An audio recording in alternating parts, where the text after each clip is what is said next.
साधु चरित शुभ चरित कपासो निरस विशद गुण में फल जासु।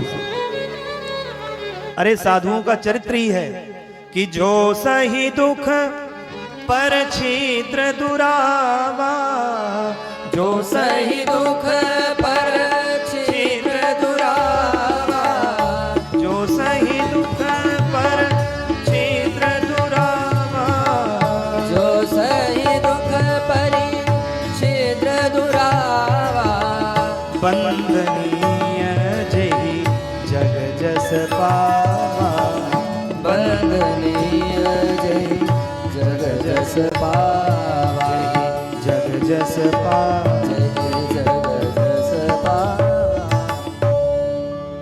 साधुओं की ये विशेषता है कि जो सही दुख पर छिद्र दुरावा, जो दूसरे के दोष को नहीं देखते हैं उसके गुण को देखते हैं, और दूसरे के दोष को छिपा के गुण को प्रकट करते हैं और उसको गुणवान कर देते हैं। अपने भले ही यश मिले चाहे अपयश मिले, साधु का स्वभाव है। अंजुलगत शुभ सुमन जिम जिम सम सुगंध कर दोई। गोस्वामी तुलसीदास जी कहते हैं जैसे कोई फूल को तोड़ता है, जब फूल को तोड़िए तो फूल है साधु, तोड़ने वाला माली, लेकिन वारे साधु तोड़ने वाले के भी हाथ को महका करके ठाकुर के श्री चरणों में पहुंचा देते हैं। ये साधु का स्वभाव है। जो जगजंगम तीर्थ राजू, चलते फिरते तीर्थराज प्रयाग है।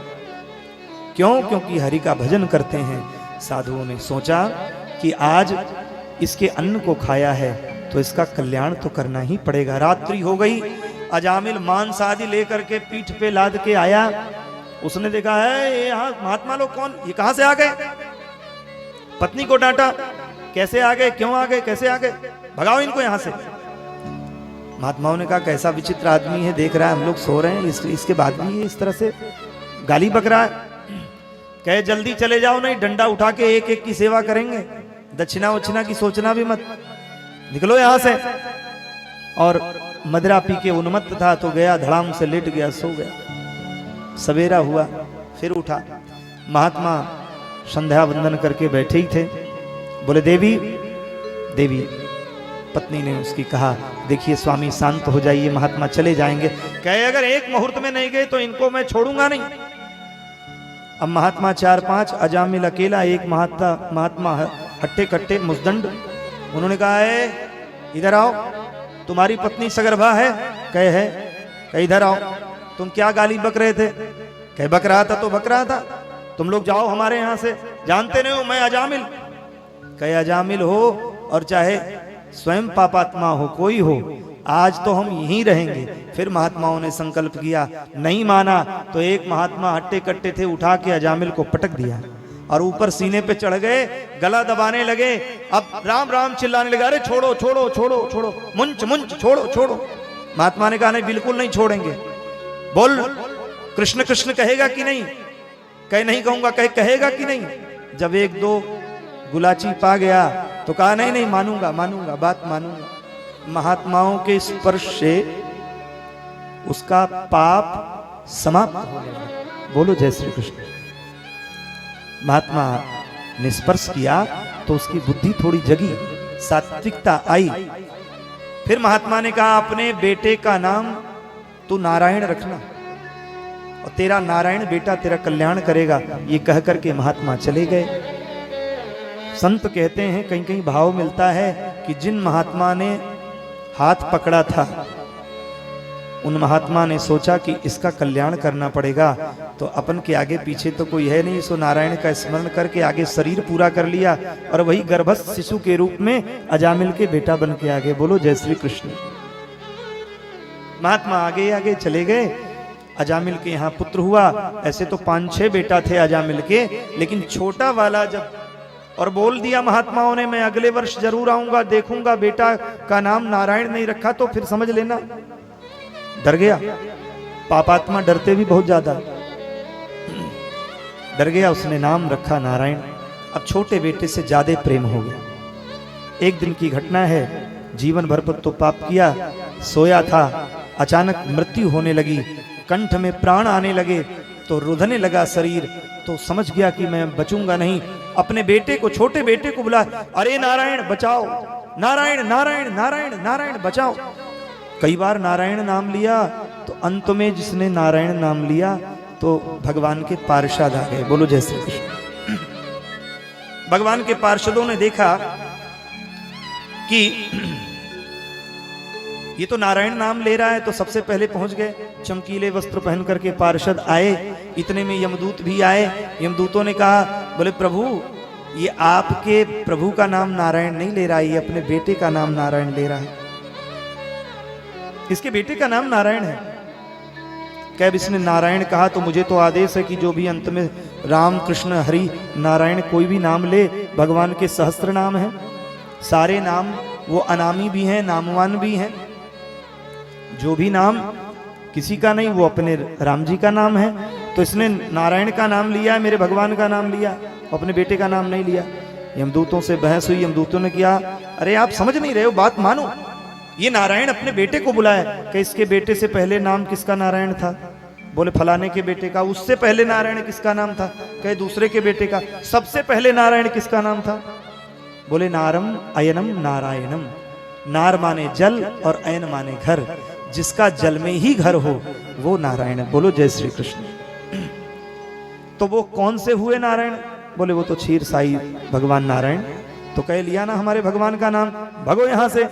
सारे यमदूत भाग गए और सपीत वस्त्र पहन करके, दिव्य स्वरूप धारण करके जब अजामिल तर गया, सो हे परीक्षित, कोई कितना भी पाप करे, यदि वो भगवान के अंत में शरण में चला जाए तो बस इतना ही कहना है, हे कृष्ण तवस्मी, मैं तुम्हारा हूं।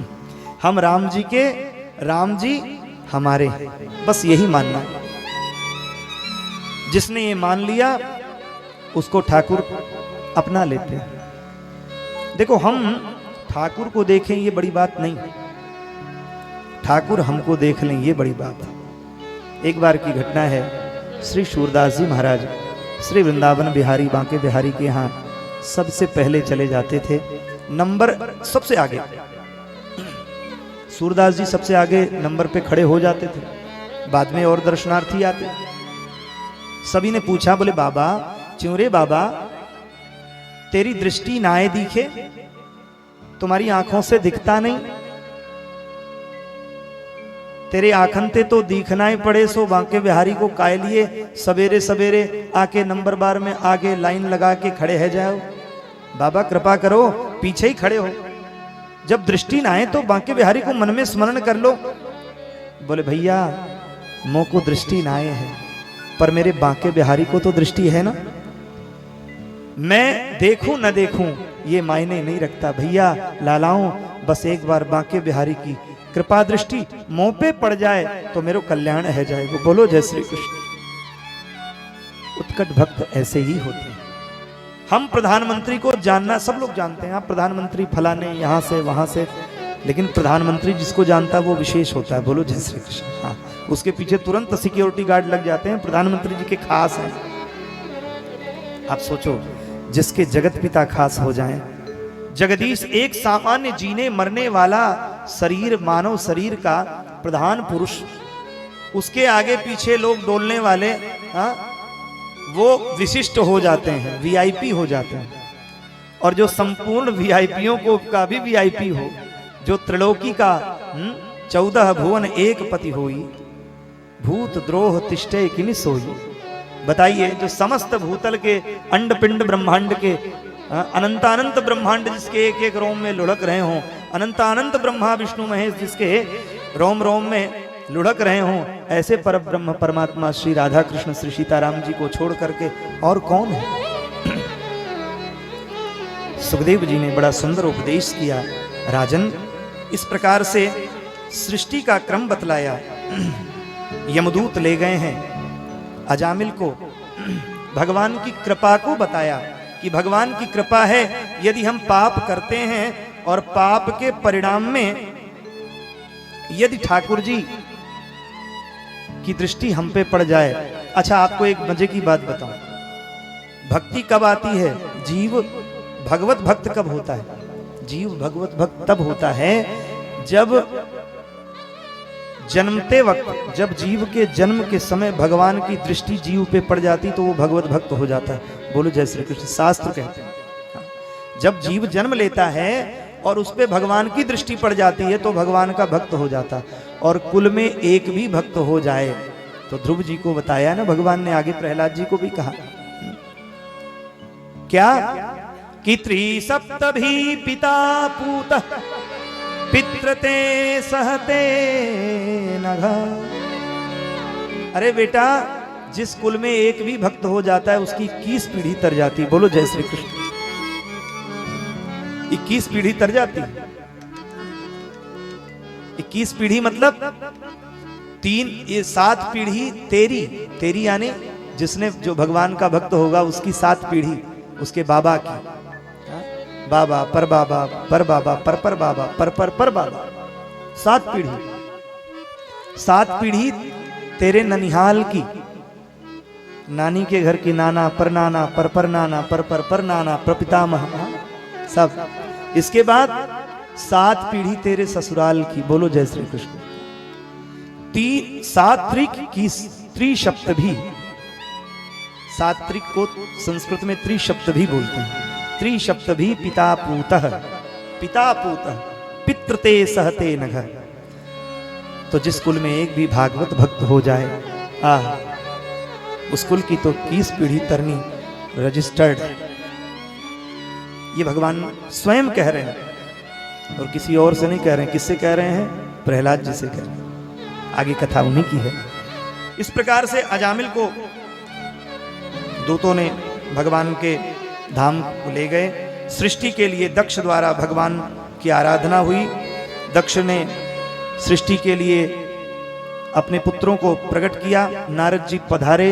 नारद जी ने कहा देखो कौन सी नदी है जो दोनों ओर बहती है।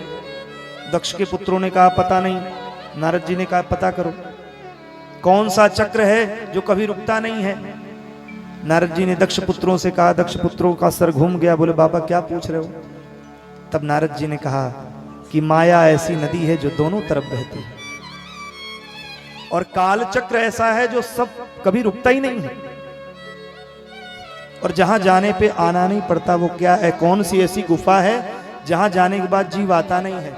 यद्गत्वा न निवर्तन्ते तद्धाम परमम ममः न तत्र सूर्यो भाति न चंद्र तारकम नेमा विद्युतो भाति कुतो यमग्नि। जहां जाने पे आना नहीं पड़ता वो कौन सी गुफा है? बोले भगवत भक्ति का मार्ग है, राजपथ है, हाईवे है। अंधा व्यक्ति भी दोनों तरफ डिवाइडर बने हुए हैं, आप इधर उधर नहीं जा सकते। अंधा व्यक्ति भी अगर जाएगा तो भक्ति के राजपथ से वो भगवान के भगवत धाम को चला जाएगा। बोलिए भक्ति मैया की जय। इसलिए भगवत भक्ति करनी चाहिए। प्रजापति दक्ष ने नारद जी को श्राप दिया। नारद जी के 10 पुत्र क्या हो गए? बैरागी हो गए। दक्ष ने कहा था कि जाओ प्रजा बढ़ाओ, सृष्टि करो। नारद जी ने उनको बाबा जी बना दिया। सो नारद जी को कहा कि नारद तुम 10 मिनट से अधिक, 1 मुहूर्त से 2 मुहूर्त से अधिक तुम कहीं रुकोगे तो तुम सबको बाबा जी बनाते फिरोगे। मैं सृष्टि करूंगा तुम बाबा जी बना दोगे। इसलिए जाओ मैं श्राप देता हूं कि तुम 2 मुहूर्त से अधिक कहीं रुको ही ना। बोलो जय श्री कृष्ण। नारद जी ने श्राप सिरोधार्य किया और नारद जी चले गए भगवान का नाम गुण करते। इधर बृहस्पति जी के द्वारा देवताओं का परित्याग हो गया। विश्वरूप को देवताओं ने पुरोहित के रूप में मान लिया। देवता देवगुरु बृहस्पति की बात नहीं माने। देवगुरु बृहस्पति ने कहा मूर्ख इंद्र तू मुझे गुरु भी कहता है और आजकल लोग भी ऐसा करते हैं। गुरु भी कहते हैं और चेला का सारा काम गुरु जी से करवा लेते हैं। बोलो जय श्री कृष्ण। हाँ गुरु जी जरा पानी उठाइए ना। अरे गुरु जी आप बड़े बहुत महान आदमी, आप जितना महात्मा तो कहीं कोई देखा ही नहीं। गुरु जी आपके यहाँ कुछ खाने पीने का है, जरा निकाला जाए। गुरु जी निकाले। अब गुरु जी कह के चेला का सब काम कहते हैं गुरु जी जूतो उठाए तो गुरु जी बेचारे हाँ ऐसा नहीं। और गुरु क्या है? गुरु को भी चाहिए कि हरई शिष्य धन शोक न हरई सो गुरु घोर नरक मह परई। जो शिष्य का केवल धन अपहृत करे कि अरे चेला बनाओ माल कमाओ। बोलो जय श्री कृष्ण। गांव गांव गुरु पुकारे चेला मंत्र लियो, और राम कहो मनो कुआं में जाओ सोरा आना दो। हाँ? ऐसे गुरु से दूर रहिए। सीताराम। बोलो जय श्री कृष्ण। हाँ, नहीं बोलना चाहिए ऐसे, लेकिन अब भूल गए। गुरु वो होता है, गु माने अंधकार, रू माने प्रकाश, जो अंधकार से प्रकाश की ओर ले जाए। अस्तो मां सदगमय तमसो मां ज्योतिर्गमय मृत्योर माम अमृतत्वम गमय। इस प्रकार से विश्वरूप का भगवान बृहस्पति ने देवताओं का त्याग किया, तो देवताओं ने गुरुदेव बृहस्पति के जगह पर विश्वरूप को ही गुरुदेव मान लिया। बृहस्पति जी भगवान नारायण का ध्यान करने चले गए। विश्वरूप के द्वारा इंद्र को नारायण कवच का उपदेश दिया गया। बोलो जय श्री कृष्ण। नारायण कवच जो धारण करता है उसको उसके पाठ के मात्र श्रवण मात्र से जीव का अनिष्ट नहीं होता। भगवान नारायण का ही कवच है। नारायण के मंत्रों द्वारा जो अनिष्ट हो जाता है वो नारायण कवच कहलाता है। तो नारायण कवच का सदोपदेश दिया, लेकिन विश्वरूप के मन में देवताओं के लिए तो जो था वो था ही, दैत्यों के प्रति उनके अंदर थोड़ा सा प्रेम था। बोलो जय श्री कृष्ण। देवराज इंद्र को पता चला कि अरे ये तो दैत्यों के भी लिए, जब हम देवताओं के लिए आहुति डालते हैं हम लोग स्वस्थ हो जाएं। इदम अग्नये नमः इदम अग्निम आवाहयामि स्थापयामि इदम प्रजापतये नमः प्रजापतिम आवाहयामि स्थापयामि इदम प्रजापतये इदम ब्रह्मण्ये नमः। ये करते हैं इसे में इदम असुराय नमः असुरम।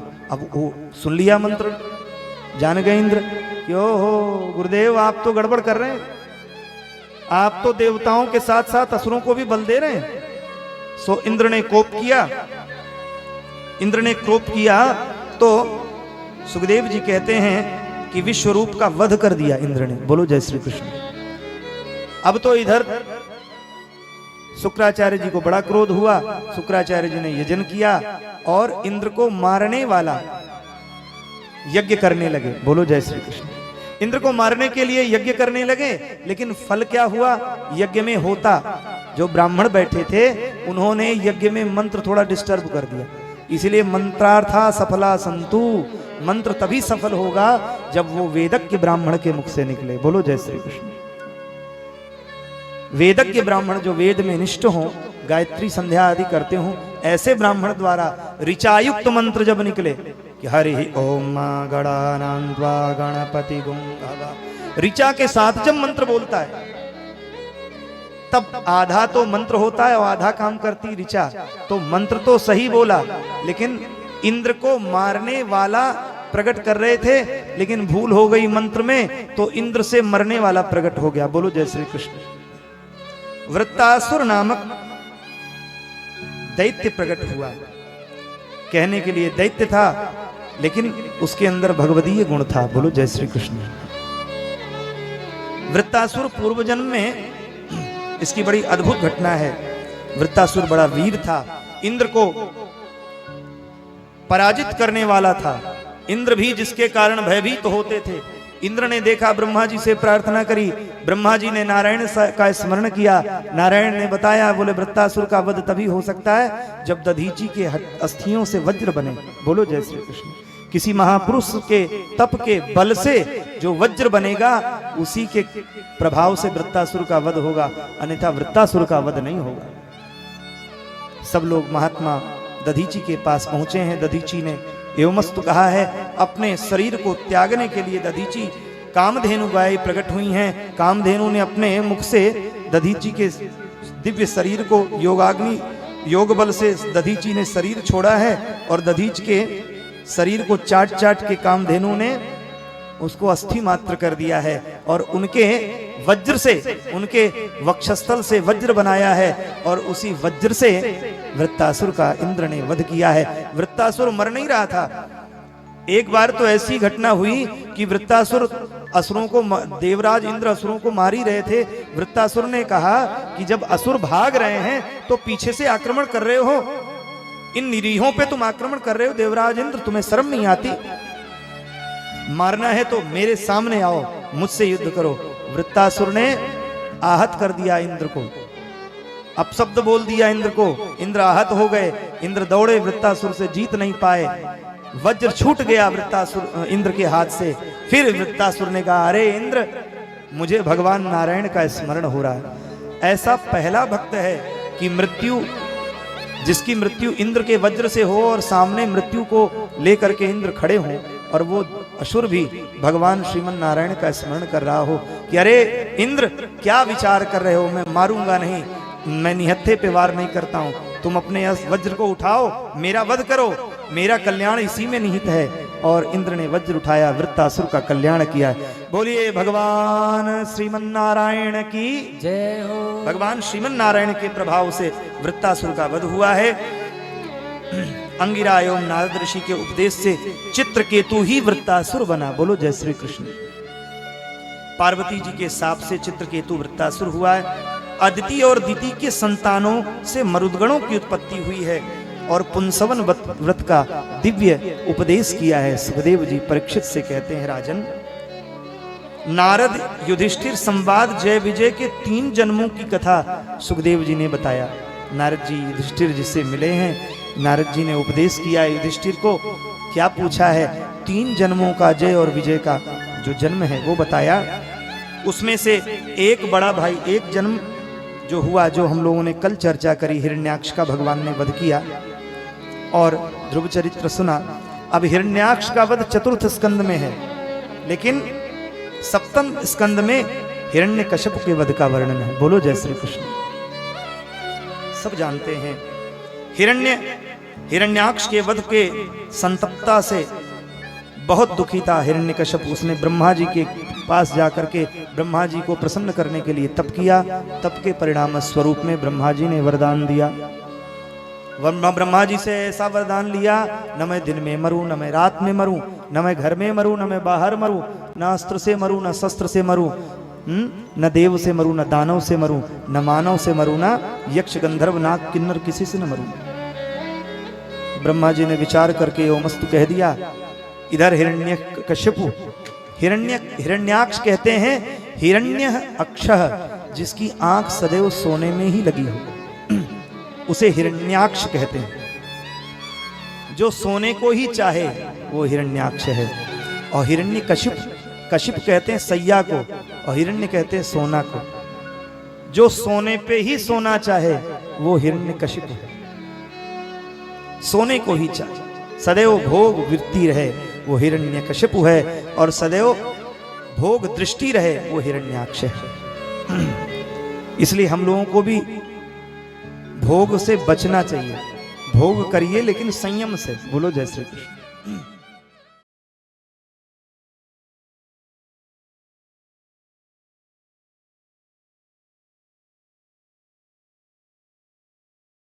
आनंद टीवी से जुड़ने के लिए आप हमें व्हाट्सएप करें 9277395752 पर।